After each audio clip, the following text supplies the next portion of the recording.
منبر نور پر جلوہ بار علماء ذویل احترام مشائخ و سادات، حاضرین اہل سنت و جماعت، السلام علیکم ورحمۃ اللہ وبرکاتہ۔ الحمد للہ الحنان المنان الذي خلق الانسان وعلمه البیان، والصلاة والسلام على رسوله سید الانس والجان وعلى آلہ واصحابہ ذوی الخیر والاحسان، اما بعد فاعوذ باللہ من الشیطان الرجیم، بسم اللہ الرحمن الرحیم۔ وَلِلَّهِ الْعِزَّةُ وَلِرَسُولِهِ وَلِلْمُؤْمِنِينَ وَلَكِنَّ الْمُنَافِقِينَ لَا يَعْلَمُونَ۔ صدق اللہ مولانا العظیم وبلغنا رسوله النبی الامین المتین المختار الکریم، ونحن على ذلك من الشاہدین والشاکرین والحمد للہ رب العالمین۔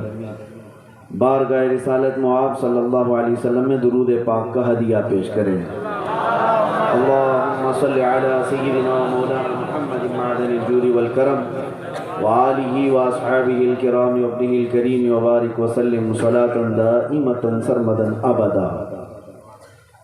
وہ جو نہ تھے تو کچھ نہ تھا، وہ جو نہ ہوں تو کچھ نہ ہو۔ وہ جو نہ تھے تو کچھ نہ تھا، وہ جو نہ ہوں تو کچھ نہ ہو۔ جان ہے وہ جہان کی، جان ہے تو جہان ہے۔ عزیزان گرامی وقار، بڑی خوشی حاصل ہے آپ تمام حضرات کے جذبات، خواہشات، تمنائیں جو نبی پاک صلی اللہ تعالیٰ علیہ وسلم کی محبت سے وابستہ ہیں۔ اللہ کریم ہمیشہ اس شہر کو مرکز عشق رسول بنائے۔ اللہ تمہاری نسلوں میں قیامت تک کوئی گستاخ پیدا نہ فرمائے۔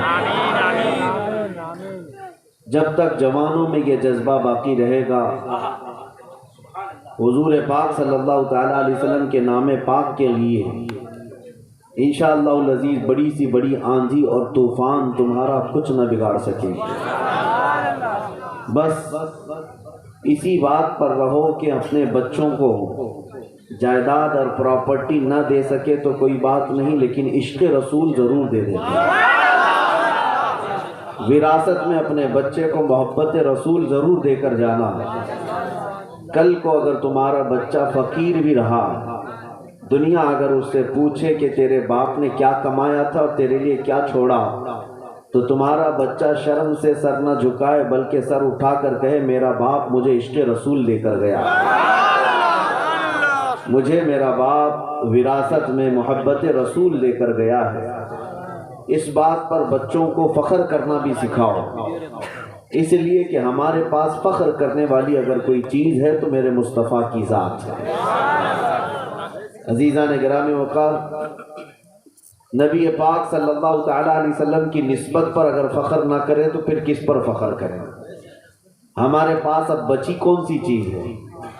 نبی کریم صلی اللہ تعالیٰ علیہ وسلم کی محبت، ان کے نام پر مر مٹنے کا جذبہ، یہی دنیا کو آج بھی کھل رہا ہے۔ دنیا اسی بات سے پریشان بھی ہے کہ ان لوگوں کے پاس سب کچھ ختم ہو گیا، سب کچھ لٹ گیا، یہ بہت پیچھے آ گئے، ان سے ہمارے سے تو حکومت چھینی گئی، ہمارے سے ہر جگہ کی حکومت اقتدار تخت سب سے چھینا گیا، ہم سے چھینا گیا۔ ہم 700 سال تک یہاں پر براجمان رہے، اسپین میں 700 سال تک رہے، دنیا کے 3 بڑے بر اعظم پر ہماری حکومت جاری رہی، لیکن ان سارے ممالک سے حکومت اسلام کو ختم کر کے ان کفار مشرکین یہود و نصارہ نے ہمیں ٹکڑوں میں بانٹ دیا، فرقوں میں بانٹ دیا، لیکن اس کے باوجود آج دنیا کا سب سے پہلا ٹارگٹ بھی ہم ہی ہیں، جس کو 100 سال سے یہ لوگ مار رہے ہیں۔ ہماری اس جماعت کو پچھلے 100 سال سے مارا جا رہا ہے، فلسطین کو توڑ توڑ کر کے رکھ دیا گیا، شام، عراق، یمن سب برباد کر دیا گیا، افغان کے ٹکڑے ٹکڑے ہو گئے۔ 100 سال سے سپر پاور طاقتیں ہمارے پیچھے لگی ہوئی ہیں، چھوٹی سے لے کر بڑی تک طاقتیں اگر دشمن اپنا کسی کو سمجھتی ہیں وہ صرف داڑھی والے، وہ چاہے امریکہ میں ہو، یورپ میں ہو، انگلینڈ میں ہو کہ افریقہ میں ہو، مسلمان نشانے پر ہے، سب جگہ نشانے پر ہے۔ کبھی آپ نے سوچا کہ جو بکھری ہوئی قوم ہے، ٹوٹی ہوئی قوم ہے، ہمارے پاس کوئی ڈھنگ کی حکومت نہیں، لیکن پھر کیوں ہم نشانے پر ہیں؟ دنیا آج ہم سے خوف زدہ کیوں ہے، پریشان کیوں ہے؟ میرے عزیزو، وہی بات ہے جس کو اقبال نے کہا تھا، کچھ بات تو ہے کہ مٹتی نہیں ہستی ہماری، کچھ بات تو ہے کہ مٹتی نہیں ہستی ہماری، صدیوں رہا ہے دشمن دور زماں ہمارا، توحید کی امانت سینوں میں ہے ہمارے، عشق رسول کی امانت سینوں میں ہے ہمارے، آسان نہیں مٹانا نام و نشاں ہمارا، یونان و مصر و روما سب مٹ گئے جہاں سے، باقی مگر ہے اب تک نام و نشاں ہمارا۔ عزیزان گرامی وقار، کوئی چیز تمہارے پاس آج بھی جو باقی ہے، جس سے دنیا خوف زدہ ہے، پریشان ہے، وہ چیز جو باقی ہے تمہارے پاس، وہ اپنے نبی کی محبت باقی ہے، عشق رسول کی دولت باقی ہے، اور اسی دولت کی حفاظت کرتے رہنا میرے عزیزو۔ یہ جلسے، یہ جلوس، یہ علماء کا آنا جانا، یہ اسی لیے لگا رہتا ہے کہ تمہاری یہ محبت رسول کی امانت باقی رہے، امانت باقی رہے، ورنہ چوروں کے آنے جانے شروع ہو گئے، مکار اور لٹیروں کا تمہارے یہاں آنا جانا اگر شروع ہو گیا تو عشق رسول کی دولت بھی جا سکتی ہے، جو آخری دولت تمہارے پاس بچی ہے۔ اس لیے میں آپ کو یہ بتانا چاہوں گا کہ ہم حضور پاک صلی اللہ تعالیٰ علیہ وسلم کے نام پر اتنا کیوں مر مٹتے ہیں؟ کیوں؟ اس لیے کہ قرآن نے کہا ہے کہ وہ رسول ہم سے جان سے زیادہ قریب ہے، ہم سے جان سے زیادہ قریب ہے۔ اگر ہم آج رب ذوالجلال کی عبادت کے لیے فجر کی اذان میں اٹھ جاتے ہیں تو یہ صدقہ ہے رسول اللہ کا۔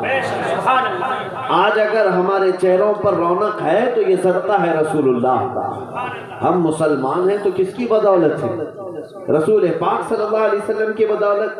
اسی لیے سب سے پہلے میں نے اعلیٰ حضرت کا یہ شعر پڑھا، وہ جو نہ تھے تو، یاد ہے آپ کو، وہ جو نہ تھے تو، اور وہ جو نہ ہو تو، اگر رسول پاک نہیں تو پھر کچھ نہیں، نہ ہمارے وجود میں کچھ ہے، نہ ہمارے نام میں کچھ ہے۔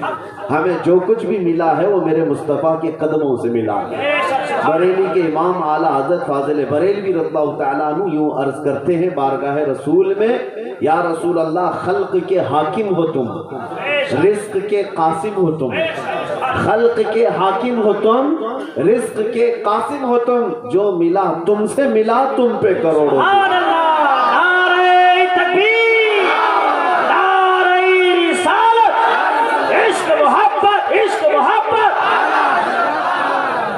برسوں عبادت کر کے جو بندہ، ہزاروں سال عبادت کر کے، یہ سب چیزیں پورا ہونے تک نہ آئے، بس یہاں یہ لینا بینک نہیں ہے۔ بہرحال میں ڈسٹرب نہ ہو جائے، ایک بار درود شریف پڑھ لیں۔ اللہم صلی علی سیدنا محمد معدن الجود والکرم وآلہ واصحابہ الکرام نبی الکریم وبارک وسلم۔ جن پر بارش ہونی تھی وہ تو اب بیٹھ گئے، جن کے ہاتھ میں مجھ سے پہلے مائک تھا، جو گنگنا رہے تھے، ان پر ہی تو بارش ہوتی ہے، نعت خانوں پر ہو، کیونکہ وہ بھی کھاتے ہیں صدقہ رسول اللہ۔ اگر کسی نعت خاں کو پیسے دیے جاتے ہیں تو نہ وہ اس کا پیشہ ہونا چاہیے، نہ ہی تم اس کو احسان جتاؤ، بلکہ وہ اگر 1 روپیہ بھی کھاتا ہے تو میرے مصطفیٰ کی تعریف کر کے کھاتا ہے، اور اس میں کوئی عیب کی بات نہیں، اس میں کوئی عیب کی بات نہیں، بلکہ ہمیں ہمارے بزرگوں نے یوں ہی سکھایا ہے، یا رسول اللہ، پیتے ہیں تیرے در کا اور کھاتے ہیں تیرے در کا، پانی ہے تیرا پانی، دانا ہے تیرا دانا۔ ہمیں تو اس بات پر کوئی عیب نہیں ہے، اور میں سمجھتا ہوں دنیا کا سب سے پاکیزہ مال وہی ہے جو میرے مصطفیٰ کے نام پر آیا۔ سبحان اللہ۔ میں عرض یہ کر رہا تھا، رسول کریم صلی اللہ تعالیٰ علیہ وسلم کی ذات بابرکت سے ملا ہے جو کچھ بھی ملا، اور آپ اس بات کو محسوس کر لینا، ہزاروں سال عبادت کر کے بندہ وہاں نہیں پہنچ سکتا جو میرے مصطفیٰ کی ایک نظر سے پہنچتا ہے۔ ایک عرب نے آدمی کا بول بالا کر دیا، خاک کے ذروں کو ہمدوش ثریا کر دیا، خود نہ تھے جو راہ پر اوروں کے ہادی بن گئے، کیا نظر تھی جس نے مردوں کو مسیحا کر دیا۔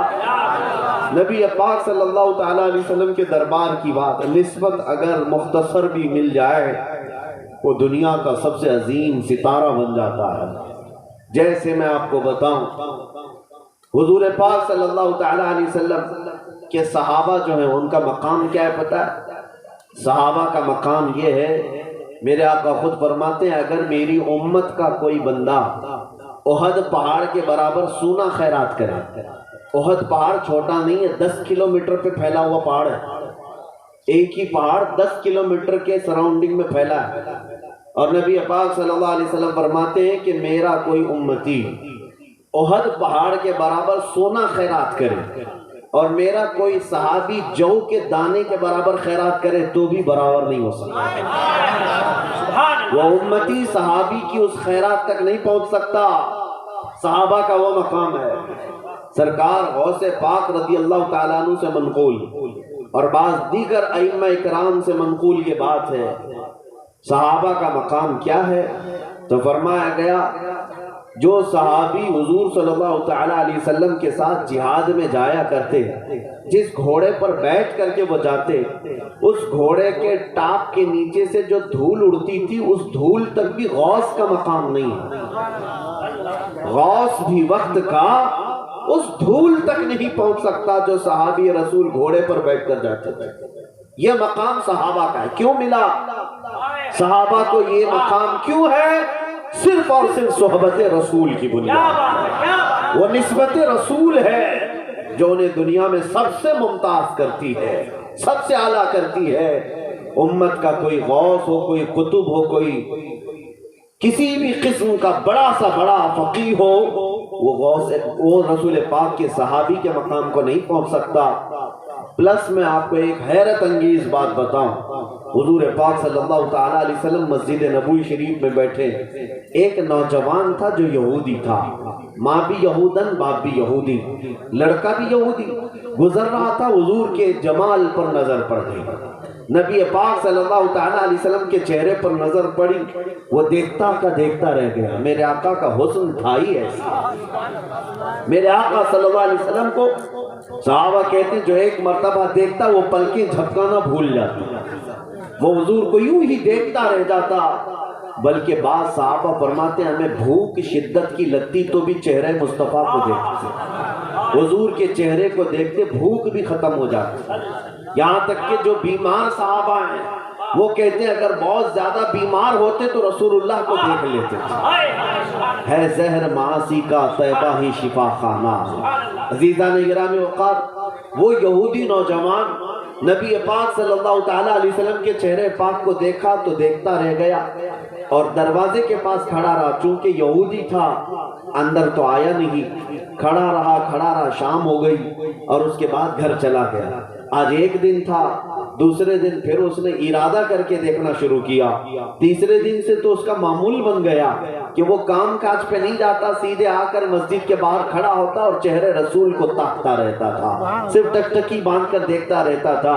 کسی نے جا کر اس کے ماں باپ کو شکایت کر دی کہ تمہارا بیٹا تو محمد کا دیوانہ ہو گیا، تم یہودی ہو، تمہارا بیٹا ان کا دیوانہ ہو گیا، محمد صلی اللہ تعالیٰ علیہ وسلم کو ہی دیکھتا رہتا ہے۔ ماں باپ کو جب یہ بات پتہ چلی تو بیٹے کو ڈانٹا ڈپٹا اور پھر جب وہ نہیں مانا تو مارا بھی، بہت اس کو زجر و توبیخ کیا۔ اور اس کے بعد میرے عزیزو یہ عشق رسول کی یہ عادت ہے ہی ایسی جس کو اعلیٰ حضرت فرماتے جان ہے عشق مصطفیٰ، روز فضو کرے خدا، جس کو ہو درد کا مزہ نازے دوا اٹھائے کیوں، پھر کے گلی گلی تباہ ٹھوکریں سب کی کھائی کیوں، دل کو جو عقل دے خدا تیری گلی سے جائے کیوں۔ نبی پاک صلی اللہ تعالیٰ علیہ وسلم کو دیکھنا وہ چھوڑتا نہیں تھا۔ ماں باپ کو شکایت کی گئی۔ ایک دن باپ یہودی آیا اور دیکھا اپنے بیٹے کو کہ یہیں کھڑا رہتا ہے، آ کر کے اپنے بیٹے کو گرفتار کیا اور گھر لے گیا اور زنجیروں سے باندھ کر کے اس کو قید کر دیا۔ کہا آج کے بعد نہ تو گھر سے باہر نکلے گا، نہ محمد کو دیکھے گا، نہ مسجد کے باہر جائے گا، نہ کہیں ان کی زیارت کرے گا۔ اور اس کو جو یہ سزا ملی، یہ سخت ترین سزا ہوتی ہے۔ ایک عاشق رسول کے لیے سب سے بڑی سزا اس کے رسول سے دور کر دینا، نبی پاک صلی اللہ تعالیٰ علیہ وسلم سے دور کرنا۔ آج دنیا بھی دیکھیں ہمیں جو سب سے بڑی سزا دے رہی ہے وہ کیا سزا دے رہی ہے؟ ہمارے بچوں کو مار کر کے نہیں، ہماری عورتوں کو نیلام کر کے نہیں، بلکہ سب سے زیادہ بڑی سزا آج ہمیں جو دی جا رہی ہے وہ ہمارے مصطفیٰ کی شان میں توہین کر کے، کیونکہ ہمیں انہیں پتا ہے یہ مسلمان اگر بلکتا ہے، تڑپتا ہے تو کسی اور بات پہ نہیں، اپنے نبی کی بے عزتی پر تڑپتا ہے، اپنے نبی کے اپمان پر تڑپتا ہے۔ دنیا آج بھی جانتی ہے، اسی لیے میرے نبی پاک کو نشانہ بنا کر کے یہ گستاخیاں کرتی ہے اور ہمیں بار بار کلیجہ جلایا جاتا ہے۔ ایک عاشق رسول کو دنیا اسی طرح تڑپاتی ہے۔ اس یہودی نوجوان کو اسلام لایا ہوا نہیں ہے، ایمان لایا ہوا نہیں ہے، لیکن دل سے میرے مصطفیٰ پر فدا تھا۔ ماں باپ قید کر کے رکھے ہیں، زنجیروں میں باندھ کر رکھے ہیں، لیکن ہوا کیا؟ چند دنوں کی قید کے بعد وہ نوجوان بیمار پڑ گیا، ایسا بیمار کہ اب اٹھنے پھرنے کی طاقت نہیں تھی۔ اب ماں باپ نے زنجیریں کھول دی، علاج شروع کر دیا۔ جب بڑے بڑے حکیم آئے، علاج سے عاجز آ گئے، سب تھک گئے اور کہا اس کی بیماری نہ پکڑ میں آتی ہے، نہ علاج صحیح ہو پاتا ہے۔ یہاں تک وقت آ گیا کہ بڑا حکیم آیا اور اس نے نبض پکڑ کر کے کہا، اے لوگوں، تمہارا بیٹا چند دنوں کا نہیں بلکہ چند لمحوں کا مہمان رہ گیا، یہ آپ دنیا سے جانے والا ہے، اس کا کوئی علاج نہیں، یہ موت کی وادی میں جا رہا ہے۔ اکلوتا بیٹا تھا، ماں باپ کا کلیجہ دہل گیا کہ ہم نے اپنے بیٹے کے ساتھ کیا کر دیا، ہم نے اپنے ہاتھوں اپنے بیٹے کو مار دیا۔ افسوس تو تھا، غم تو تھا، لیکن مذہب پر شدت سے عمل کرتے تھے، یہودی کٹر تھے، ماننے کو تیار نہیں تھے۔ آخر میں ماں کا دل پسیج گیا، ماں نے اپنے بیٹے سے آ کر کے کہا، بیٹا تو کیوں اپنے آپ کو اس مصیبت میں مبتلا کر لیا؟ دیکھ تیرا جسم پیلا پڑ گیا، اب تیرا ہاتھ پیر اٹھنے کے قابل نہیں، تو مرنے کے قریب آ گیا، بتا تو چاہتا کیا ہے؟ وہ نوجوان جو موت کی وادی میں جا رہا تھا، ہمیشہ کے لیے اب آنکھیں بند کرنے والا تھا، ماں کی آواز کانوں میں آئی تو بیٹے نے کہا، ایک بار محمد عربی کو دیکھنا چاہتا ہوں، ایک بار محمد رسول اللہ کو دیکھنا چاہتا ہوں۔ ماں باپ کا دل پسیج گیا، رحم آ گیا، ترس آ گیا، کہا ویسے بھی مرنے والا ہے، اس کو ایک بار اس کے معشوق، اس کے محبوب کو دکھا دیا جائے، زیارت کرا دی جائے۔ باپ آیا مسجد نبوی، نبی پاک صلی اللہ تعالیٰ علیہ وسلم صحابہ کے ساتھ بیٹھے تھے، فجر کے بعد کا وقت تھا، آ کر کے دروازے سے اس نے پکارا، حضور تشریف لائے، کہا میرا بیٹا آپ کا دیوانہ ہے، آپ کی محبت میں ایسا وارفتہ ہے کہ ہم نے اسے قید میں رکھا لیکن وہ نہ مانا، اسے ہم نے مار توڑ کیا، وہ نہ مانا، لیکن آج حالت یہ آ گئی کہ میرا بیٹا دنیا سے جانے والا ہے، موت کی وادی میں جا رہا ہے، لیکن اس کی خواہش ہے کہ مرنے سے پہلے وہ ایک بار آپ کو دیکھنا چاہتا ہے، اگر آپ برا نہ سمجھے تو میرے گھر تشریف لائیں، میرے بیٹے کو ایک بار اپنا جلوہ دکھا دیجئے۔ اپنے بیٹے کے لیے وہ التجائیں کرتا رہا۔ نبی مکرم صلی اللہ تعالیٰ علیہ وسلم صحابہ سے کہتے چلو ہمارے اس عاشق کو دیکھنے کے لیے اس کے گھر چلتے ہیں۔ نبی پاک صلی اللہ تعالیٰ علیہ وسلم چل کر کے آئے، یہودی کا گھر ہے، ماں بھی یہودن، باپ بھی یہودی، بیٹا بستر پر پڑا ہوا ہے، موت قریب ہے۔ جیسے ہی نبی پاک گھر میں داخل ہوئے، خوشبوؤں سے گھر مہک گیا، بستر پر اسے اندازہ ہونے لگ گیا کہ جانے جانا تشریف لا رہے ہیں، روح کائنات تشریف لا رہے ہیں۔ اس نے طاقت و قوت کو جمع کیا، آنکھیں اٹھا کر دیکھا، سامنے آفتاب رسالت ہے، سامنے مہتاب رسالت ہے۔ نبی پاک صلی اللہ علیہ وسلم جیسے ہی سرانے کے پاس آئے، پوری قوت کے دیکھا وہ اپنے بستر سے اٹھ کر بیٹھ گیا. نبی پاک صلی اللہ تعالیٰ علیہ وسلم نے چہرے کے نیچے ہاتھ دیا اور اٹھا کر کے بٹھایا اور فرمایا کہ اے نوجوان اب دیر کس بات کی؟ جب تیرا دل میرے نام سے دھڑکتا ہے, جب تیرے اندر میرے نام کی محبت ہے تو دیر کس بات کی؟ کیا ابھی کلمہ طیبہ پڑھ کر مشرف اسلام نہیں ہونا چاہتا؟ اس نوجوان نے کہا آقا دیر کسی بات کی نہیں, بس بات اتنی تھی کہ آپ سامنے ہو اور میرے لب کھلتے چلے جائیں. اس نے کلمہ طیبہ پڑھا, نبی پاک صلی اللہ تعالیٰ علیہ وسلم پر ایمان لایا, اور ابھی ایمان لایا تھا کلمہ طیبہ کا ورد ہو رہا تھا اور ادھر سے جان نکلتی جا رہی تھی, روح نکلتی جا رہی تھی. نبی پاک صلی اللہ تعالیٰ علیہ وسلم کو دیکھتے دیکھتے روح کو اللہ کے حوالے کر دیا, بستر پر لیٹ گیا. لیکن آپ کو میں بتاؤں نبی پاک صلی اللہ تعالیٰ علیہ وسلم کو وہ آخری مرتبہ دیکھنے والا نوجوان کتنی دیر کے لیے ایمان لایا تھا؟ چند منٹوں کے لیے ایمان لایا, چند منٹوں کے لیے ایمان لایا. لیکن جانتے ہو وہ چند لمحوں کے لیے لایا ہوا ایمان اس نوجوان کو صحابی رسول کے مقام پر وہ صحابی رسول کے مقام پر پہنچ گیا, اور اس مقام پر پہنچا. دیکھو زندگی میں ایک نماز پڑھنے کا وقت بھی نہیں آیا, زکوٰۃ دینے کا وقت بھی نہیں آیا, روزہ رکھنے کا وقت بھی نہیں آیا, ادھر ایمان لایا ادھر وفات ہو گئی. لیکن مقام کون سا پایا؟ وہ مقام پایا جہاں دنیا کا کوئی غوث بھی اس کے قدم تک نہیں پہنچا. نعرہ تکبیر, نعرہ رسالت, عظمت صحابہ, عظمت صحابہ, مسلک اعلی حضرت, بستی قریہ قریہ. اسی لیے اعلیٰ حضرت نے فرمایا یا رسول اللہ جو ملا تم سے ملا, جو ملا تم سے ملا, تم پہ کروڑوں درود. جن صحابہ کو مقامات علیہ ملے وہ کس کی وجہ سے؟ رسول اللہ کی وجہ سے, میرے مصطفیٰ کی بدولت. اور اگر آج کوئی یہ کہتا ہے کہ ملک شام فتح ہوا, عراق فتح ہوا, یمن فتح ہوا, مصر فتح ہوا, یہ بڑے بڑے ممالک صحابہ کرام کی محنتوں سے تو فتح ہوئے, لیکن کبھی بھی صحابہ نے نہیں کہا کہ ہم نے اپنی طاقت کی جولانیوں سے زمینوں کو قبضہ کیا ہے, بلکہ ہر صحابی کا نعرہ یہی تھا جو ملا رسول اللہ سے ملا. ہم آج جس مقام پر ہیں وہ میرے مصطفیٰ کی بدولت ہے. اسی لیے نوجوانوں فخر کرنا سیکھو. کس بات پر فخر کرو گے؟ اس بات پر فخر کرو کہ میں رسول اللہ کا ادنا غلام, میری نسبت میرے مصطفیٰ سے ہے. دنیا کو دکھانے کے لیے تم داڑیاں چھلوا دیتے ہو, دنیا کو دکھانے کے لیے تم ٹوپیاں چھپا دیتے ہو, یہ سوچتے ہو کہ دنیا پتہ نہیں ہمیں آتنکوادی نہ کہہ دے, دنیا ہمیں ٹیررسٹ نہ کہہ دے, دہشت گرد نہ کہے, اس لیے ہم سیکولر بن کر کے جئیں گے. اب تو لوگ ایسے نام بھی رکھنے لگ گئے کہ پہچان میں نہ آئے کہ مسلمان ہے کہ کون ہے. لوگ اس طرح جینے کی عادت ڈالتے ہیں. میں کہتا ہوں اے بزدلو کب تک اس طرح چھپ چھپ کر کے جیو گے؟ جینا ہے تو میرے مصطفیٰ کے نام پر کھل کر کے جیو.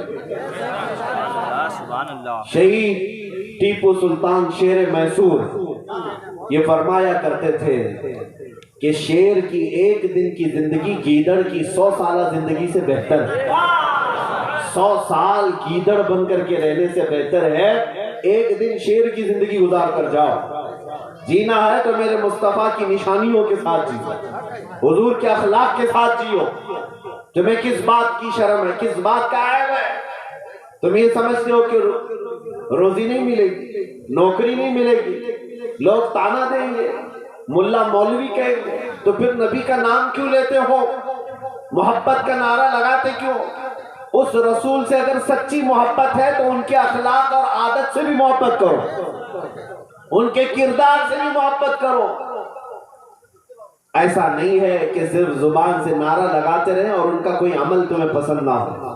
میں آپ کو بتاؤں, آپ نے نام سنا ہے سیف اللہ المسلول خالد بن ولید رضی اللہ تعالیٰ. کون ہے؟ رسول پاک کے وہ صحابی جن کو خود رسول اللہ نے فرمایا یہ اللہ کی لٹکتی ہوئی تلوار. کون؟ سیف اللہ خالد بن ولید. آپ کو میں بتاؤں انہوں نے اپنی زندگی میں 125 جنگیں لڑی, کتنی؟ 125 جنگوں میں شرکت کیے میرے عزیزو. جنگ ہے کوئی فٹ بال کرکٹ کا میدان نہیں ہے کہ صبح گئے شام میں آ گئے. جنگ کا میدان جان ہتھیلی پر لے کر جانا ہوتا ہے. اور خالد بن ولید خود فرماتے میرے پورے جسم میں ایک بالشت جگہ بھی باقی نہیں جہاں تیر اور نیزے کا نشان نہ ہو. ہر جگہ زخم ہے, ہر جگہ زخم ہے. اور وہ جو تلوار اٹھاتے تھے ایک ہاتھ میں 35 کلو کی ہوتی تھی, اور جو ڈھال پکڑتے تھے تیروں کو بچانے کے لیے وہ 40 کلو کا ہوتا ہے. وہ اصل جوان ہے رسول اللہ کا, وہ جوان ہے, بہادر ہے.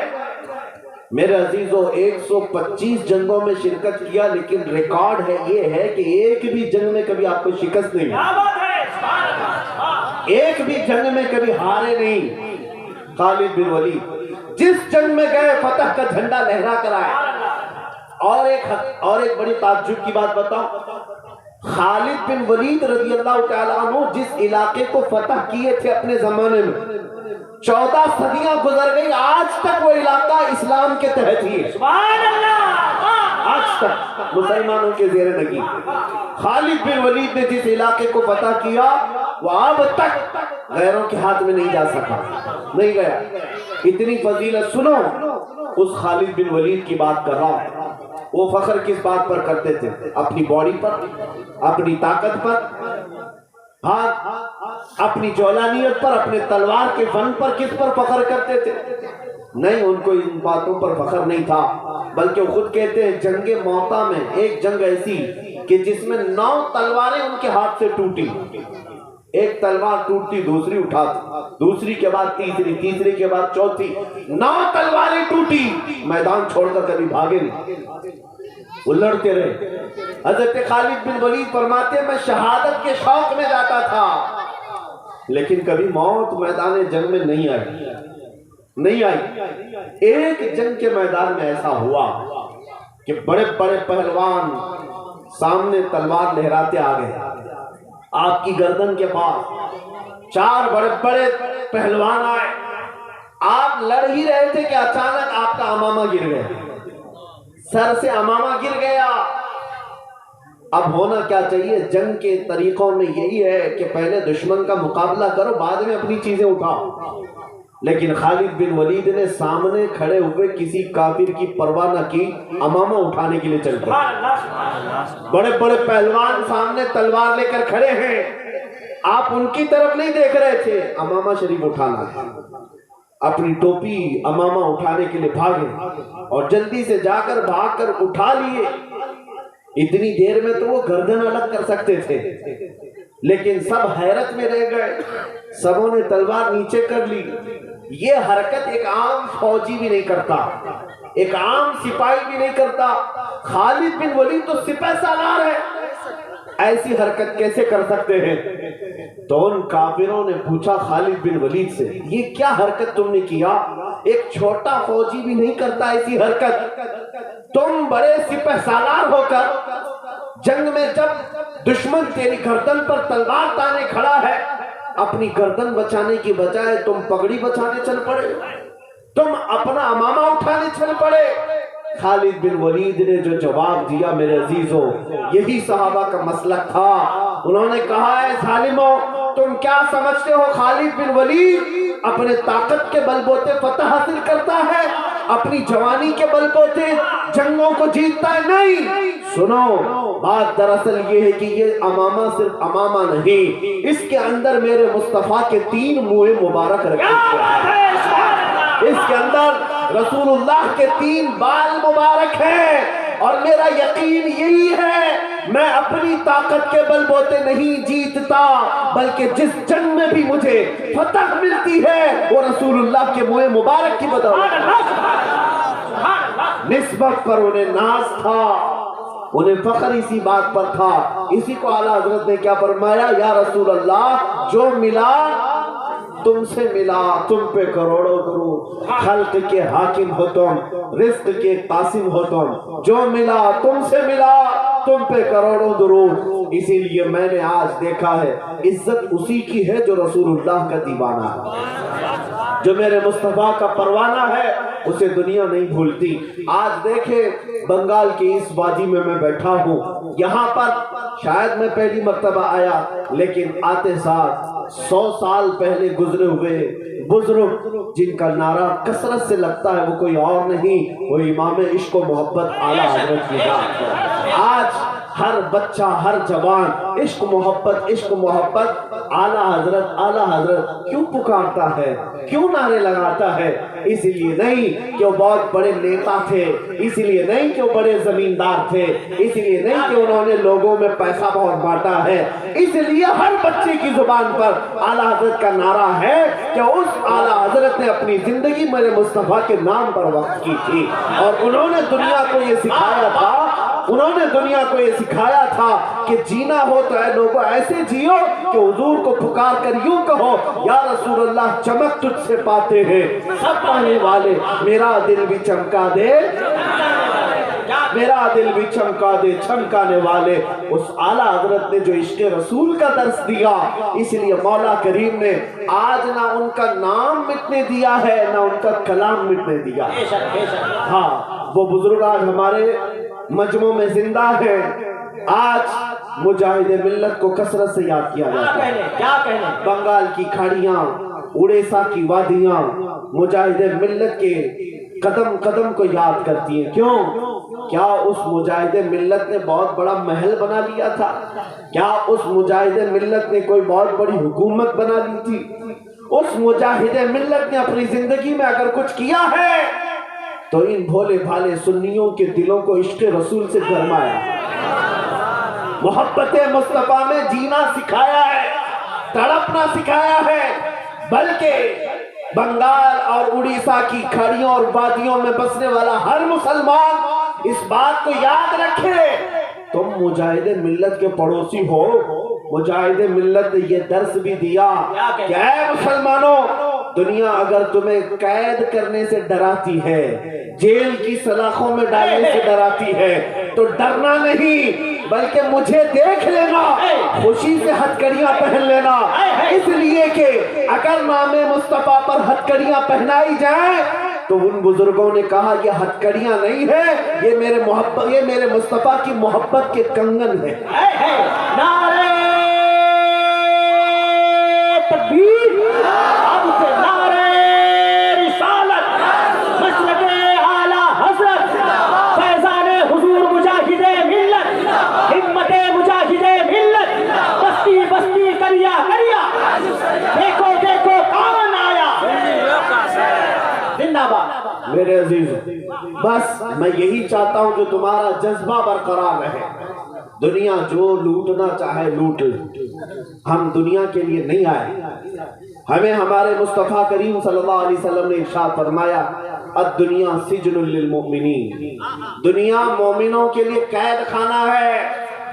قید خانے میں کتنا جی سکتے ہو، کتنا عیش کر سکتے ہو۔ ان مسلمانوں سے میں کہتا ہوں جن کو یہ لگتا ہے کہ مولانا لوگوں کی تقریریں سنیں تو دنیا چھوڑنا پڑے گا، نہیں سنو گے تب بھی چھوڑنا پڑے گا۔ ملک الموت تو آنے والے آئیں گے، آج یا کل کبھی تو آئیں گے، پکڑ کر لے جائیں گے۔ کوئی بھی پراپرٹی والا، کوئی زمیندار ہمیشہ رہنے کے لیے نہیں آیا۔ مجھے کوئی گارنٹی دے کر کے بتائے کہ میں 100 سال جینے والا ہوں، بتا دے کوئی۔ کسی کو کل تک کی گارنٹی نہیں ہے، 100 سال بہت دور کی بات۔ مومنوں، تمہیں یہاں ہمیشہ رہنا نہیں ہے۔ اگر دنیا لوٹتی ہے تمہارا سامان تو لوٹ لے، کچھ فرق نہیں پڑتا۔ جہاں ہمیشہ کے لیے جانا ہے وہاں بادشاہت تو میرے مصطفیٰ کی، عرش حق ہے مسند رفعت رسول اللہ کی، اور دیکھنی ہے حشر میں عزت رسول اللہ کی۔ اور اعلیٰ حضرت نے ہمیں یہی سکھایا ہے، ہم رسول اللہ کے، جنت رسول اللہ کی۔ قیامت کے دن جس کے تم نام لیوا ہو اس کی حکومت تو ہے، جہاں سب تمہیں للکار دیں گے۔ سب نے سطح محشر میں للکار دیا ہم کو۔ اعلیٰ حضرت یہی فرمایا، آدم علیہ السلام سے لے کر عیسیٰ علیہ السلام تک ہر نبی جب یہ کہہ رہے ہوں گے کہ آج جاؤ کسی اور کے پاس، اس وقت بتاؤ کون ہے جو کہتا ہے آ جاؤ میرے پاس؟ کون ہے جو کہتا ہے آ جاؤ میرے پاس؟ وہ کوئی اور نہیں، وہ آمنہ کا لال مکین گنبد خضرا، ہم غریبوں کے آقا و مولا محمد رسول اللہ کی ذات ہے، وہ تمہیں وہاں پر بھی مدد کے لیے بلا رہے ہوں۔ آؤ سنو، میرے آقا صلی اللہ علیہ وسلم فرماتے ہیں کہ قیامت کے دن صحابہ نے پوچھا آپ کا کیا حال ہوگا، آپ کس کیفیت میں ہوں گے، تم جھوم جاؤ گے دیوانے۔ حضور فرماتے ہیں جیسے عزیز بچے کو ماں یہاں پر ڈھونڈتی ہے، کسی ماں کا اکلوتا بیٹا کھو جائے تو ماں کیسے ڈھونڈتی ہے، ادھر ادھر ہر ایک سے پوچھتی رہتی ہے بیٹے کو دیکھا ہے، میرے بیٹے کو دیکھا ہے۔ فرمایا گیا حضور پاک کی کیفیت قیامت کے دن یہی ہوگی، حضور اپنے امتیوں کو ماں سے زیادہ ڈھونڈ رہے ہوں۔ ماں جب اکلوتے کو چھوڑ دے گی وہاں پر، لیکن میرے مصطفیٰ اپنے امتیوں کو نہیں چھوڑے۔ خود فرماتے میرے آقا قیامت کے دن تم مجھے دیکھو گے اس حال میں کہ میرے ایک کندھے پر چادر ہوگی۔ حضور فرماتے میرے ایک کندھے پر چادر ہوگی، کبھی وہ کھسک کھسک کر گر رہی ہوگی، میں ایک ہاتھ سے اپنی چادر سنبھال رہا ہوں گا اور ایک ہاتھ سے اپنے امتیوں کو پکڑ پکڑ کر جنت میں لے جا رہا ہوں۔ جو نبی صلی اللہ تعالیٰ علیہ وسلم قیامت کے دن ایک ایک ہاتھ سے پکڑ پکڑ کر کبھی حوض کوثر پر لے جا رہے ہیں، کبھی میزان عمل کے پاس آ کر کھڑے ہو کر کے ہمارے اعمال کو بھاری کر رہے ہیں، کبھی جنت کی طرف لے جانے کے لیے مدد کر رہے ہیں، تو مجھے بتاؤ اس رسول کے گن نہ گائیں تو پھر کس کے گن گائیں؟ اس رسول کے لیے نہ جئیں تو پھر کس کے لیے جئیں؟ دنیا میں تم جس کی جے وجے کرتے گھومتے ہو، یہ پارٹیاں آج ہیں کل چلی جائیں۔ ان کا حال یہ ہے کہ ہم نے دیکھا ہے جو نیتا بیچارے پارٹیوں میں 40 سال ان کی جوتیاں اٹھا اٹھا کر گھومتے تھے، اب بوڑھے ہو گئے تو پارٹیوں نے انہیں بھی سائیڈ لگا دیا، اب تمہاری ضرورت نہیں ہے، اب تمہاری ضرورت نہیں ہے۔ یہی حال ہوگا۔ یہ دنیا ایسی لیلا ہے جو روز شوہر بدلتی ہے، یہ دنیا ایسی لیلا ہے جو روز مجنو بدلتی ہے، اور یہ پاگل ہیں جو عزت ان کی جوتیوں میں ڈھونڈتے ہیں۔ بوڑھے ہو گئے تو تمہیں پارٹی سے بھی نکال دیا، بوڑھے ہو گئے تو تمہیں سائیڈ لگا دیا کہ اب تمہارا کام نہیں، بیٹھو کنارے دیکھو ہم حکومت کریں گے۔ لیکن ہم نے دیکھا ہے جس نے میرے مصطفیٰ کے قدموں میں اپنی زندگی نچھاور کی، حضور کے دامن سے جو وابستہ ہوا، وہ زندگی میں جتنا بوڑھا ہوتا ہے اتنی عزت بڑھتی ہے، جتنا بوڑھا ہو جائے عزت بڑھتی جاتی ہے۔ مجھے بتاؤ اے نوجوانوں، کیا عمر کے 75ویں سال میں جب تاج الشریعہ کی عمر پہنچی تو کیا ان کو کسی نے سائیڈ بیٹھنے کا حکم دیا؟ بلکہ ہر دن ایسا تھا کہ ان پر ٹوٹ پڑنے والے پروانوں کی کثرت ہوتی ہی جاتی۔ کیوں؟ یہ دامن مصطفیٰ سے جو وابستہ ہوتا ہے اس کی عزت میں کمی کبھی نہیں آتی، کبھی نہیں آتی، بڑھتی ہی جاتی ہے، بڑھتی ہی جاتی ہے۔ اور اس میں کم کا کوئی تصور نہیں، کم وہاں ہے جہاں دنیا کی جوتیاں اٹھاؤ، اس کو راضی کرنے کی کوشش کرتے رہو۔ اور دیکھا آپ نے الحمدللہ، میں مسلسل پچھلے 1.5 سال سے کنٹینیو ہندوستان کے ہر علاقے میں جا رہا ہوں، ہر صوبے میں، کتنے شہروں میں گیا، نوجوانوں کا، لوگوں کا پرتپاک استقبال، ہر جگہ نعرے اور پھولوں سے نچھاور۔ کس بات کی مجھے عزت دی جا رہی؟ کیوں مجھے لوگ اس قدر آنکھوں پہ بٹھائے ہوئے ہیں؟ کیوں مجھے ممبر پر بلایا جاتا ہے، دعوت دی جاتی ہے؟ میں یہ جانتا ہوں تمہاری یہ عزت، تمہاری یہ محبت، تمہارا یہ پھول برسانا، آنکھوں پر بٹھانا اس لیے نہیں کہ میں بھی کسی پارٹی کا نیتا ہوں، نہیں، تم جو کچھ بھی عزت دیتے ہو وہ صرف اتنی بات ہے، جب تک بکے نہ تھے تو کوئی پوچھتا نہ، جب تک بکے نہ تھے تو کوئی پوچھتا نہ تھا۔ یا رسول اللہ تم نے خرید کر ہمیں انمول کر، یہ ناز یہ انداز ہمارے نہیں ہوتے، جھولی میں اگر ٹکڑے تمہارے نہیں ہوتے، جب تک کہ مدینے سے اشارے نہیں ہوتے، روشن میری قسمت کے ستارے نہیں ہوتے، بے دام ہی بک جائیے بازار نبی میں، اس شان کے سودے میں خسارے نہیں ہوتے۔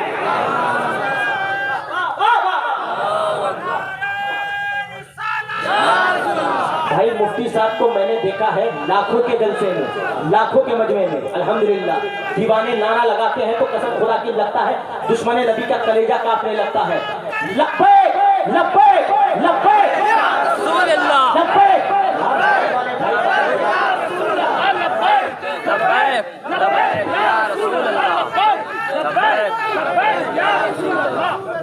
بہت بہتر میرے عزیز. یہ جو ہے صرف نعرہ ہی نہیں ہے بلکہ یہ تو ایک وظیفہ بھی ہے. لبیک یا رسول اللہ یہ صرف نعرہ نہیں ہے, میرے مصطفیٰ کو پکار ہے اور درود بھی. نبی پاک صلی اللہ تعالیٰ علیہ وسلم کو پکارنا یہ صرف اور صرف نعرہ نہیں ہے, یہ عبادت ہے, یہ عبادت ہے. اور دشمنوں کا کلیجہ پھٹتا ہے آج تو اسی نعرے کی بدولت, انہیں پتا ہے. اور میں یہ چیلنج کے ساتھ کہتا ہوں جتنا اس نعرے کو دبانے کی کوشش کرتے رہیں گے ظالم بھیڑیا, میں یقین کے ساتھ کہتا ہوں کہ اب یہ نعرہ قیامت تک رکنے والا نہیں رکنے والا ہے. کیوں؟ اس لیے کہ یہ کسی عام شخصیت کے نام پر لگنے والا نعرہ نہیں, یہ کائنات کے دولہا کے نام پر لگا, حضور پاک صلی اللہ تعالیٰ علیہ وسلم کے نام پاک پر ہے. اور کسی ابھی چند دنوں پہلے کی بات ہے, شاید ہفتہ دو ہفتہ پہلے ایک صاحب نے مجھے کہا کہ کسی مجمع میں نعرہ بہت لگ رہا تھا, ہمیں بلایا گیا پولیس اسٹیشن میں, اب کیس دینے کی بات کی. میں نے کہا کیوں؟ کہا لبیک لبیک کے نعرے لگا رہے تھے, پولیس والوں نے کہا کہ تم پر بھی کیس ہوگا. میں نے کہا اس میں ڈر کس بات کا, ڈر کس بات کا؟ کہا کہ آپ تو اچھی خبر دے رہے, اس سے بہتر کیس کیا ہو سکتا ہے, اس سے بہتر کیس کیا ہو سکتا ہے کہ نبی پاک صلی اللہ تعالیٰ علیہ وسلم کے نام پاک پر پکارنے کا وہ تمہیں کیس نہیں بلکہ سرٹیفکیٹ دے رہے ہیں عاشق رسول ہونے کا. وہ سرٹیفکیٹ دے رہے ہیں کہ تم کسی اور کو نہیں پکارتے, تم رسول اللہ کو پکارتے ہو. اگر دنیا یہ سرٹیفکیٹ دیتی ہے تو خوشی سے قبول کر اور بارگاہ مصطفیٰ میں جا کر عرض کرنا اور کہنا یا رسول اللہ صرف میں ہی نہیں کہتا, ساری دنیا بھی کہہ رہی ہے, آپ کے دشمن بھی کہہ رہے ہیں, میں کسی اور کو نہیں پکارتا صرف آپ کو پکارتا. جس دن نبی پاک صلی اللہ علیہ وسلم کی بارگاہ میں تم یہ عریضہ پیش کرو گے, یقین ہے میرے آقا یہی فرمائیں گے, یہی فرمائیں گے قبر میں جب تم پہنچو گے اس دن ساری دنیا سے تھک ہار کر کے پہنچو گے, نبی پاک منکر نکیر سے کہیں گے چھوڑ دو یہ میرا ملنگ ہے, یہ دنیا سے تھک کر کے آیا ہے, دنیا نے اسے بڑا پریشان کیا ہے, چھوڑ دو اسے سو جانے دو. ہم اسی رات کے لیے میرے عزیزوں مر مٹتے ہیں. آؤ میرے عزیزوں, نبی پاک صلی اللہ تعالیٰ علیہ وسلم کے نام پاک پر بیدار ہونا یہ ہمارے بزرگوں کا شیوا ہے. ہم نے دیکھا ہے جب جب قوم ہماری سوتی ہے اس کو جگانے کے لیے حضور کا نام ہی کافی ہے, نام ہی کافی. ایک یہودی عالم ہے جو ریسرچ کر رہا تھا, ڈاکٹریٹ کیا, پی ایچ ڈی کیا, ایک نہیں دو پی ایچ ڈیاں, کس بات پر؟ مسلمانوں کے حالات پر. ایک ماڈرن مسلمان ہے, اس مسلمان سے اس یہودی عالم کی ملاقات ہوئی اور ملاقات میں اس نے جو بات کی, مسلمان نے پوچھا پی ایچ ڈی کا تمہارا رسالہ کہاں تک پہنچا؟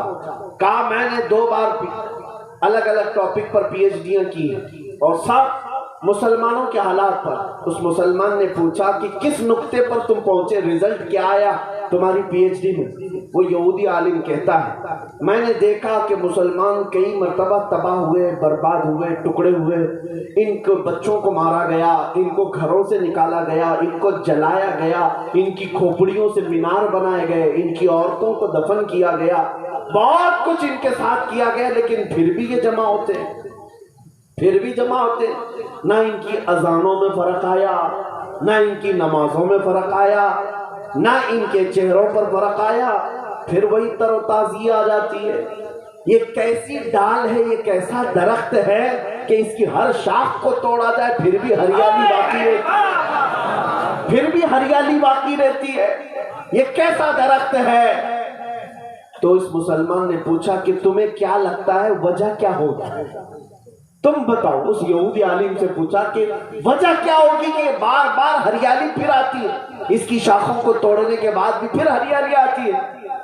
وہ یہودی کہتا ہے برا نہ مانو میرا ریسرچ یہ کہتا ہے یہ 1000 ٹکڑوں میں بٹ جائیں لیکن جب نام محمد کی بات آتی ہے پھر یہ اکٹھا ہو جاتے ہیں۔ یہ گنبد خضرا کا نام آتا ہے پھر جمع ہو جاتے ہیں۔ اور میں نے دیکھا ہے میرے عزیز، پریکٹیکلی دیکھا ہے، جب وہ پاکھنڈی کتا میرے نبی کی شان میں بھونک رہا تھا اور گستاخیاں کر رہا تھا، ہمارا دل جل رہا تھا، ہم نے بڑی دور سے آواز لگائی تھی اور یقیناً ہر مسلمان کی دل کی آواز تھی، ہم اپنی جان میرے مصطفیٰ کے نام پر فدا کرنے کو تیار ہیں۔ آگ میں کودنا کوئی عام بات نہیں، اور میں سمجھتا ہوں نبی پاک صلی اللہ علیہ وسلم کے نام کے لیے کودنا کوئی بڑی بات بھی نہیں، بڑی بات بھی نہیں حضور کے نام پر۔ اور نہ ہی ہم اپنی کوئی کرامت اور نہ ہی کوئی اپنے کرشمے دکھانا چاہتے ہیں، بلکہ ہم تو یہ چاہتے ہیں مرنا ہے تو مر جائیں اس نام پاک پر، کوئی بات نہیں، مرنا ہے تو مر جائیں۔ لیکن آپ کو یہ بات میں بتا رہا ہوں کہ جب ان ظالموں کو للکارا گیا، ان کفار و مشرکین کو للکارا گیا، تو آپ نے محسوس کیا کہ پورے ہندوستان بھر کے مسلمانوں میں جو بیداری آئی، ہر طرح کا نوجوان کھڑا ہو گیا۔ کس کے نام پر کھڑا ہوا؟ میرے نام پر نہیں، وہ آمنہ کے لال کے نام۔ ہندوستان کے چپے چپے سے، کونے کونے سے مجھے خط بھی آئے، میسیجز آئے، ٹیلی فون آئے، پوری دنیا بھر سے۔ اب میں آپ کو بتاؤں تو حیرت ہوگی، ہمارا جن سے کوئی فکری تعلق ہی نہیں، ان جماعتوں کے بھی بڑے بڑے سردار، دوسرے مکتبہ فکر سے تعلق رکھنے والے بڑے بڑے علماء، وہ سب جن سے ہمارا شدید ترین اختلاف ہے، ان لوگوں نے بھی کہا مولانا آپ بریلوی ہو، ہمیں پتہ ہے آپ بریلوی، ہمیں پتہ ہے ہمارا آپ سے بڑا اختلاف ہے، لیکن جس نام کی عزت کے لیے آپ کھڑے ہیں، آپ پیچھے مڑ کر دیکھیں گے تو ہماری جماعت بھی کھڑی نظر آئے۔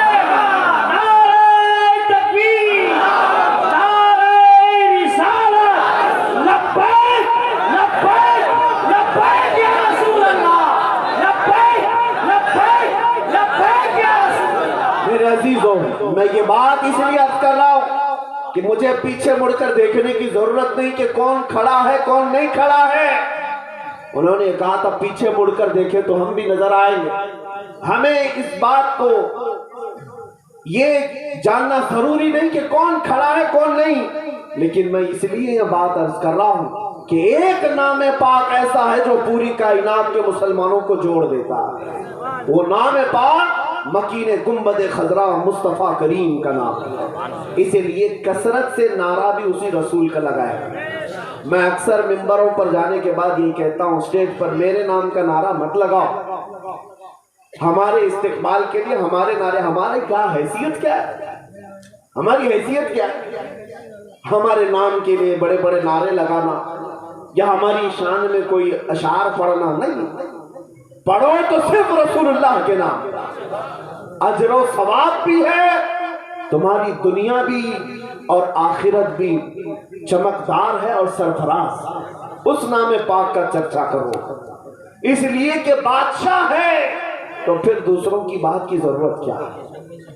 یہاں پر ہماری کوئی حیثیت نہیں، رسول اللہ کی بات کرو، اور جب نعرہ لگائے تو کثرت سے میرے مصطفیٰ کے نام ہے۔ تمہارے دلوں کے اندر جو دل مرجھایا ہوا ہے وہ عشق رسول سے پھر جلا پائے گا، پھر جگمگائے گا۔ جو شمع ٹمٹما رہی ہے اس میں اور لو بڑھ جائے گی۔ آؤ، میں آخر میں یہ بات کہتا ہوں، ڈرو مت اے سنی مسلمانوں، دنیا سے ہمیں کچھ لے کر جانا بھی نہیں ہے، دنیا چھین سکتی ہے تو کیا چھینے گی؟ زیادہ سے زیادہ ہماری جان، اس سے زیادہ کیا چھینے گی؟ اور بریلی کے امام نے ہمیں سکھایا ہے، کروں تیرے نام پہ جان فدا، نہ بس ایک جہاں دو جہاں فدا، دو جہاں سے بھی نہیں جی بھرا، کروں کیا کروڑوں جہاں نہیں، یہ ایک جان کیا ہے اگر ہو کروڑوں، تیرے نام پر سب کو وارا کروں میں، تمہیں پتا ہے ہم جب قبرستان جا رہے ہوں گے ہماری کیفیت کیا ہوتی ہے پتا ہے آپ کو؟ آپ کے ہاں میتوں کو نہلایا جاتا ہے، صاف سفید نیا کپڑا پہنایا جاتا ہے۔ عید بقرعید میں جیسا کپڑا پہنتا تھا حدیث میں ملتا ہے کہ اس قیمت کا کپڑا مردے کو پہناؤ، اتنی قیمت کا جو وہ عیدوں میں پہنا کرتا تھا، اچھا کفن پہناؤ اور اسے خوشبو لگاؤ، عطر لگاؤ، اور اس کو پھر ہم سجا کر کے لے جاتے ہیں۔ ہمارے جنازے جاتے بھی ہیں تو ایسا لگتا ہے کوئی دولہا جا رہا ہے۔ اس کے جنازے پر پھول بھی ڈالے جاتے ہیں، اتنے پھولوں کی برسات ہوتی ہے۔ قبرستان جب لے جاتے ہیں تو کوئی ہم میں سے عیب نہیں سمجھتا مردے کو ہاتھ لگانا، وہ دوسروں کے یہاں ہے وہ ناک پکڑ کر کے آتے ہیں مردہ دیکھنے کے لیے، اپنے ہی مردوں کو دیکھنے کے لیے ناک منہ دبا کر کے آتے ہیں، کوئی چھوتے نہیں۔ لیکن ہم میں سے حال یہ ہے کہ ہم اپنے مردوں کو اپنے ہاتھوں سے نہلاتے ہیں، اپنے ہاتھوں سے پہناتے ہیں، اور قبرستان میں اتارنے کے لیے ہر کوئی آگے بڑھتا رہتا ہے کہ میں پکڑوں۔ کوئی یہ نہیں دیکھتا کہ میرا رشتہ اس سے کیا ہے، ہر ایک اس کی عزت کر رہا ہوتا ہے۔ اور نہلانے میں جانتے ہیں ایک بات بار بار کہی جاتی ہے، ارے آہستہ سے کرو، اسے تکلیف نہ ہونے پائے، اسے دھیرے دھیرے کرو، بہت زیادہ گرم پانی بھی نہ نہلاؤ، بہت زیادہ ٹھنڈا پانی بھی نہ نہلاؤ۔ یہ ہمارے مردوں کی اتنی عزت کیوں ہے؟ یہ ہمیں مرنے کے بعد اتنی عزت کیوں ہے؟ کبھی سوچتے ہو اے سنی مسلمانوں، تمہیں اگر جنازے میں لے جایا جاتا ہے ایک آدمی دو آدمی نہیں اٹھاتے، چار چار پانچ لوگ اٹھاتے ہیں، ارے ادھر بھی ہاتھ لگا لو، ادھر بھی ہاتھ لگا لو، کہیں اس کا ہاتھ پیر ادھر ادھر نہ ہو جائے، مردے کا پیٹ نہ دب جائے۔ ہم کتنا احتیاط کرتے ہیں، کتنا خیال کرتے ہیں۔ میں نے قبرستان میں دیکھا ہے مردے کو قبر میں اتارنے کے لیے بھی اتنا احتیاط کیا جاتا ہے، چار ادھر کھڑے ہیں، چار ادھر کھڑے ہیں، دو نیچے اترے ہوئے ہیں، کوئی سینے سے لگا کر کے اتار رہا ہے، کوئی کپڑا پکڑ کر کے اتار رہا ہے۔ کیوں ایک مرے ہوئے کے لیے اتنی عزت ہے؟ بزرگوں سے ہم نے پوچھا تھا، اسے نہلایا بھی گیا، پہنایا بھی گیا، اور خوشبو بھی لگائی گئی، پھول بھی ڈالے گئے، اور سارے لوگ اس کی آؤ بھگت میں لگے ہیں۔ کیا بات ہے؟ بزرگوں نے فرمایا، اے میرے بچے کیا تجھے پتا نہیں آج یہ جا رہا ہے قبر میں دیدار مصطفیٰ کے لیے، آج یہ جا رہا ہے قبر میں رسول اللہ کو دیکھنے کے لیے۔ اس کی جو عزت ہے وہ یوں ہی نہیں، اس لیے کہ تم ابھی اگر اس کے قبر کی تختیاں بند کر کے آؤ گے، ادھر یہ آنکھ کھولے گا ادھر جلوہ رسول کو دیکھے۔ میرے عزیزوں، ہمیں مرنے کا بھی ڈر نہیں، اسی لیے میں یہ سنا رہا ہوں، مومن کو موت کا خوف نہ ہو۔ مومن مرتا ہے اسے یقین ہے کہ میرے مصطفیٰ کے قدموں میں جاؤں، اور قبر میں جانے کے بعد ایک عاشق رسول کیا کہتا ہے؟ حضور تاج الشریعہ بدر الطریقہ رحمت اللہ تعالی علیہ عرض کرتے میرے آقا کی بارگاہ میں، یا رسول اللہ میں مروں تو میرے آقا یہ ملائکہ سے کہنا، میں مروں تو میرے آقا یہ ملائکہ سے کہنا، اسے کوئی مت جگانا ابھی آنکھ لگ گئی ہے، تیرے دامن کرم میں جسے نیند آ گئی ہے وہ فنا نہ ہوگی، اسے زندگی ملی ہے۔ اور ایک عاشق رسول جب فرشتے اسے اٹھانے آتے ہیں، اٹھ سوالوں کا جواب دے، تیرا رب کون ہے، تیرا دین کیا ہے، یہ سوال پوچھنے کے لیے قبر میں دو خوفناک شکل والے فرشتے آئیں گے، منکر نکیر، جن کا چہرہ کالا، جن کی آنکھیں نیلی اور دانت باہر، سخت قسم کا چہرہ ہوگا۔ لیکن عاشق رسول ان کو جواب کیا دیتا ہے؟ شاعر کہتا ہے، اب تو پائے ناز سے اے فرشتوں کیوں اٹھوں، مر کے پہنچا ہوں یہاں اس دل ربا کے واسطے، مر کے پہنچا ہوں یہاں اس دل ربا کے واسطے۔ ہمیں حضور پاک کا دیدار کرنے کے لیے جب قبر میں بھی جانا ہے تو اس دنیا پر زیادہ بھروسہ مت کرو، یہاں عزت نہیں ملتی، یہاں جب تک تمہاری جوانی ہے یہ لوٹ لیں گے، جب تک تمہارے پاس مال ہے ارد گرد لوگ گھومتے پھرتے رہیں گے۔ جہاں تمہاری جوانی گئی، جہاں تمہارا مال ختم ہوا، جہاں تمہاری طاقت کم ہوئی، پھر دیکھنا یہ دنیا تمہیں چھوڑ دے گی، کوئی ادھر چلا گیا کوئی ادھر چلا گیا۔ لیکن تمہیں پتا ہے جب ساری دنیا چھوڑ دے آمینہ کے لال اپنا سینہ لگاتے ہیں، تمہیں اپنے دامن میں جگہ عطا کرتے ہیں۔ اسی لیے اعلیٰ حضرت نے کیا فرمایا ہے؟ آج لے ان کی پناہ، آج مدد مانگ ان سے، کل نہ مانیں گے قیامت میں اگر مان گیا، انہیں جانا انہیں مانا، نہ رکھا غیر سے کام، للہ الحمد میں دنیا سے مسلمان گیا۔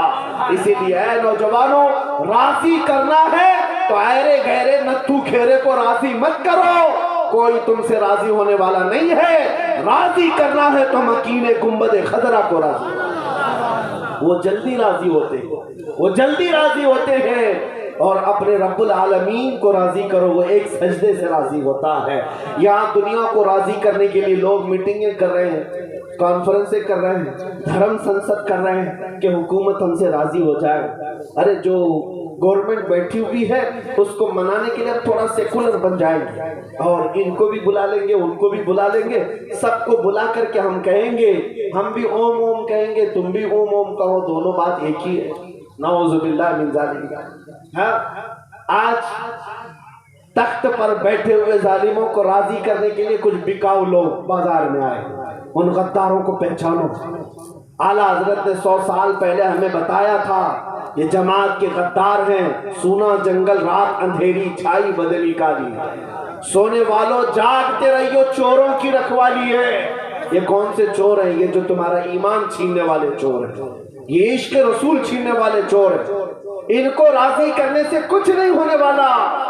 ہم نے دیکھا ہے، دیکھو ابھی 2 سال پہلے ایک رافضی کتا نکلا تھا اپنا دھرم بدلنے کے لیے، پتہ ہے نا، نام بھی بدل لیا، دھرم بھی بدل لیا، اور کہا کہ میں نے آج سے نام بدل لیا، دھرم بھی بدل لیا، گھر بار بھی چھوڑ دیا، جا کر کے کسی کی دھوتی میں پناہ لیا۔ اور کتنے دن تک؟ 6 مہینے سے زیادہ رہ نہیں سکا، وہاں سے بھی لات مار کے بھگائے۔